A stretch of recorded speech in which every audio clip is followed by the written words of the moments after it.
चर्चा परिचर्चाको रूपमा यो विषयलाई विषयान्तर नगरिकन विचारोपणको रूपमा एउटा नयाँ विचारको विचारोपण गरौँ।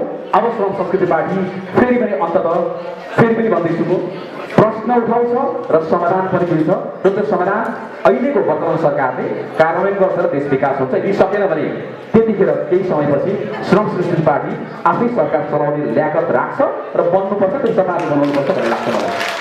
व्यवसायको कुरा गर्दै गर्दा कस्तो हुनुपर्छ भन्ने होला।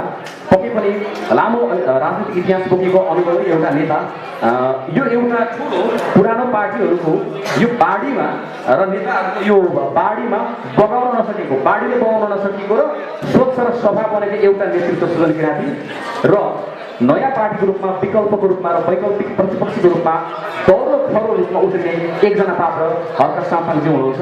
उहाँहरूलाई एकमुष्ट रूपमा आगामी दिनमा एउटै भएर हामीले चरमको छलफल र वार्ता गर्दाखेरि एउटा पक्कै पनि एउटा मानकको रूपमा हामीले एउटा उदाहरण दिएका थियौँ।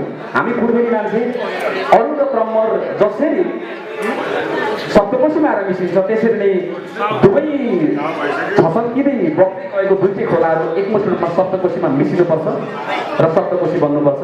त्यस पछाडि त्यो सप्तकोशीमा खोजेर पनि खोज्न नसकोस् कुन अरुण हो कुन तम्बर हो भन्ने थियो।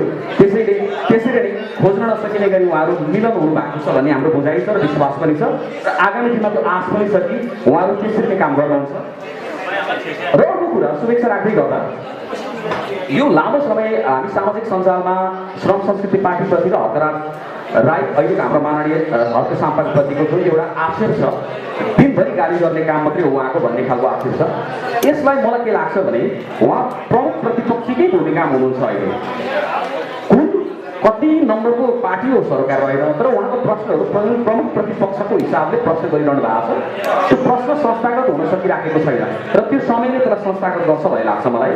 र उहाँको प्रश्न चाहिँ हामीले के लाग्छ भने उहाँको अघि भर्खर एउटा गीत मैले बाहिर पनि सुनिरहेको म बाहिरै थिएँ। त्यो देश आफै बन्दैन अरूलाई गाली गर्दैन भन्ने जस्तो जस्तो भएको गीत देखिराखेको थिएँ। त्यो गीतले उहाँलाई बारम्बार घोचिनै राखेको छ होला। त्यसैले उहाँले लेखेको चिज चाहिँ गाली होइन होला प्रश्न होला। त्यसैले पनि उहाँ आफैले लेखेर आफैले गाएको गीत देश आफै बन्दैन अरूलाई गाली गर्दैन भन्ने गीतले उहाँलाई घोच्दै गर्दा उहाँ गाली गरेको हो भन्ने महसुस सहितको त्यो लेखाइ होइन भन्ने लाग्छ मलाई। त्यो लेखाइ पक्कै पनि प्रश्न हो। तर मेरो र हामी समग्र तपाईँहरू दुवैजना प्रतिको शुभेच्छा के हो भने आगामी दिनमा श्रम संस्कृति पार्टीले चाहिँ गाली गर्दैन। आगामी दिनमा श्रम संस्कृति पार्टीले हरेक चिजको प्रश्न उठाउँछ र त्यो प्रश्न यसरी उठाउँछ कि समाधान सहितको प्रश्न उठाउँछ। त्यसैले अब श्रम संस्कृति पार्टी आजको मितिबाट दुवैजनाको पहलमा एकमुष्ट रूपमा दौडो प्रश्न उठाउँछ र त्यसको उत्तर सहितको प्रश्न उठाउँछ। त्यो उत्तर श्रम संस्कृति पार्टीसँगै हुन्छ र सरकारले त्यो उत्तरलाई कार्यान्वयनमा लान्छ र देश अब समृद्ध बन्छ।